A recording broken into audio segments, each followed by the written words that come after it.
but we're also seeing it on large IT service providers. Right. We've days of 10, 15%, 20% double-digit growth from all the large providers, whether India, heritage, or outside, are gone. We're happy with 2, 3%, 4% growth. Yes. So services software is hitting the third-party software and services market.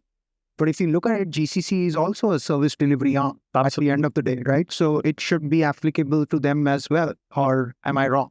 No, it's absolutely applicable. And that's some of the work that we're doing actually now with GCCs is to inject that services as software mentality, the philosophy, the technology, and the processes, which I love the slide that Phil showed about process debt, because a lot of the process debt the enterprises hold is accessible through the GCC. So what clients are coming to us, GCC clients are coming to us and saying, help us figure this out. We're really good at service delivery. We have a lot of domain expertise. We know our enterprise, but we don't know how to take AI the last mile. And it's not because we don't want to, it's because we're structured for a different kind of service deliveries. That's where the services as software philosophy models all come into play. So we can show up with our platform. We have an AI platform that's certainly not competing with the LLMs, but it helps take the LLM power the last mile so that we can go into an enterprise in a very risk-controlled way, which is super important, and be able to deliver that value through the GCC construct. So should GCC leaders be scared about this thing or excited or what? I don't know. It depends. I mean, I think one of the earlier speakers said something about decision rights, like who gets to decide what happens inside the GCC. One of the most important things that we're observing is that the GCC leadership, the construct known as GCC leader, I don't even know if that word's going to stick around, but that construct, the leader of that gets to decide maybe not all of the why, but they certainly have decision rights over the how service gets delivered. And what we're learning is AI is not something that you can just spray paint across a work process. You have to get very tactical, very detailed, and go step by step by step and figure out where the agents do the work and where the humans do the work and where they partner. And that is not theoretical. And that's where the GCC, I think, has an outsized advantage. So if I were a GCC leader right now at this moment and had a good relationship with the enterprise that I was serving and had very clear outcomes in what they need from me as a leader, I would be all in on AI because I know that it's starting to work. I wouldn't say, okay, tomorrow everything's going to be AI enabled. I would start picking out work processes and workflows and elements where the agents can fit. That's absolutely what I'd be doing. So then I'm excited about it. Yeah. So Paul, I think when I talk to you, when I talk to KK or leadership at Ascendion, you guys generally don't talk about IT services getting disrupted. You guys generally say we are the disruptor. Or at least, but I'm taking that analogy to GCCs as well. Yeah. Right. Why should we have the conversation on GCCs are getting disrupted? Shouldn't it be GCCs can actually disrupt themselves? What's happening in the enterprise? I think so. I mean, you said it perfectly right. And you guys are writing research about how is this software services, the IT services industry, right? The big companies that we all know and many of us have worked with and worked for, they are being disrupted, right? And you can see it playing out in the ET and the FT and the Wall Street Journal. And you can say, okay, company X won on revenue and they beat on margin, and the markets just go, nah. Because the market is assessing everyone now by how AI enabled can you be? Are you taking the right steps now? And this is where the GCCs, I think, have another opportunity to be able to embrace this model and go and say to the home enterprise, we're delivering this value all with the power of AI. And that is a huge opportunity out there. But Paul, let me be the devil's advocate. Yeah. And look, what we hear is when we go and talk about you can disrupt this, AI can get you on a new S-curve of value creation and all that.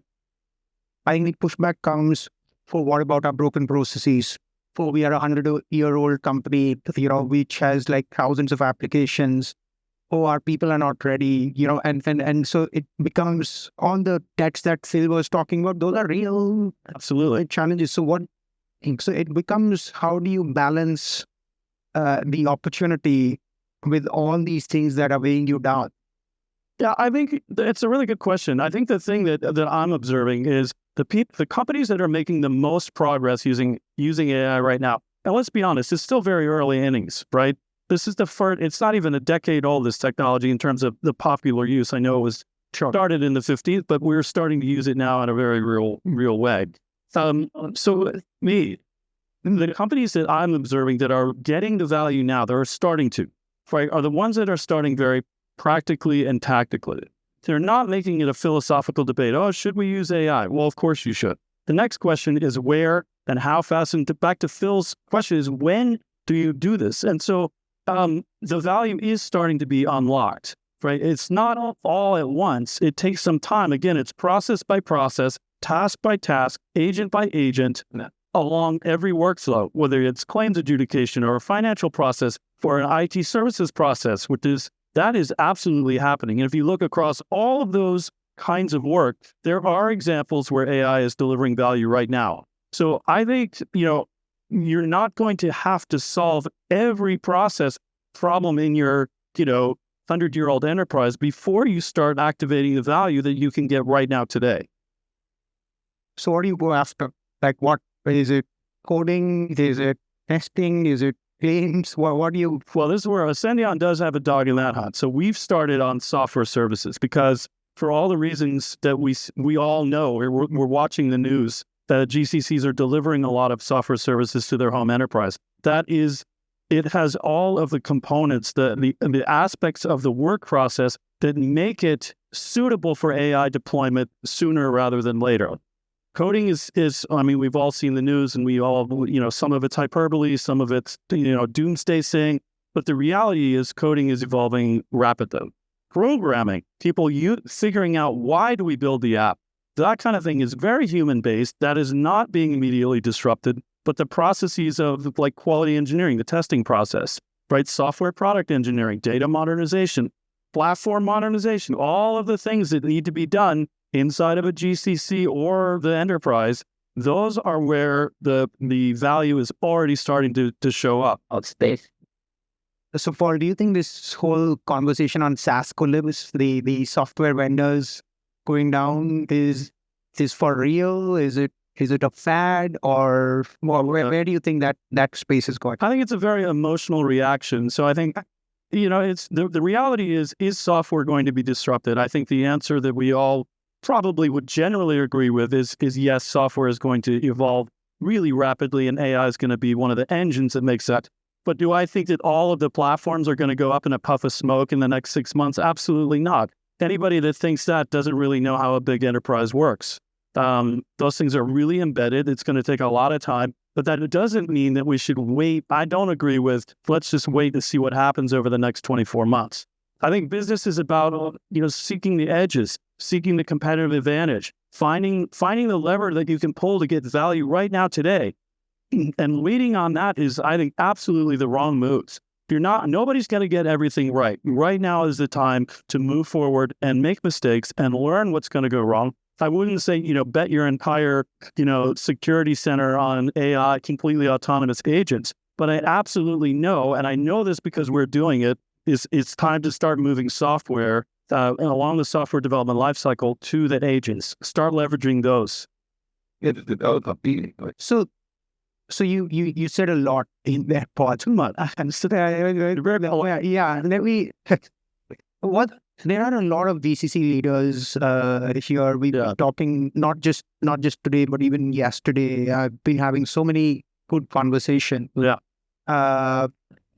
What's the one piece of advice that you would give from your perspective?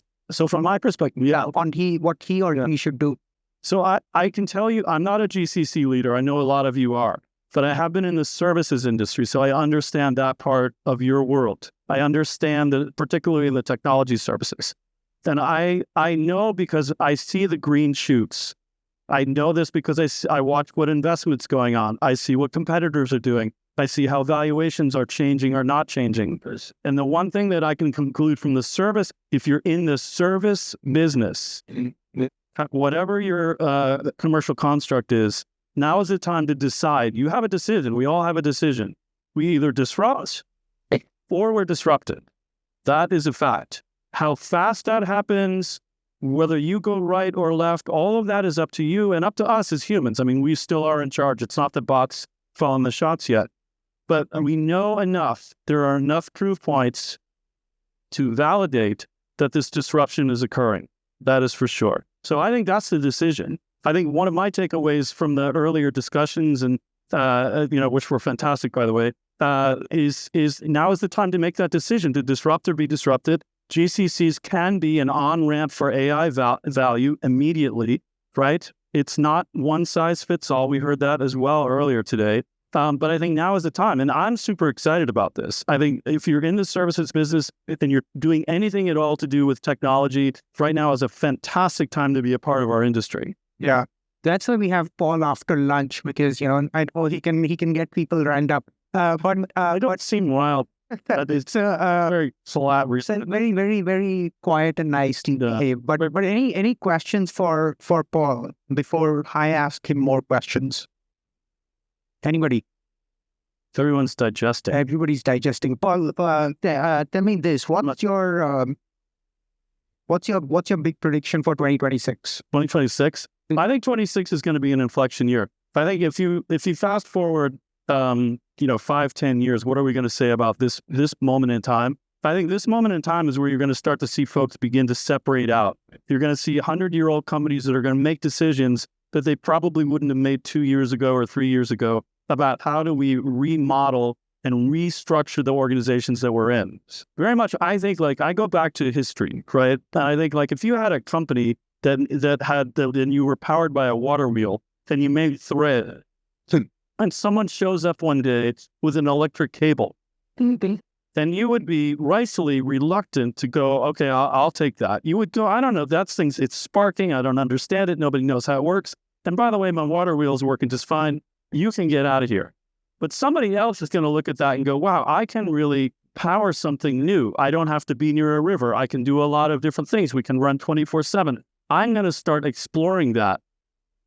And that's where we're at right now. We have a new power source. We have a new economic imperative. We have a remarkable opportunity. The GCC construct, whether it stays called that over the next 3 or 4 years, I don't know. But I'm very confident that we're going to look back at these years that we're living in as an opportunity, and some people are going to grab it and move forward, in a controlled, mature, enterprise-grade way. Some people are going to just sort of sit on the side and wait till their 401k kicks in. That's a U.S.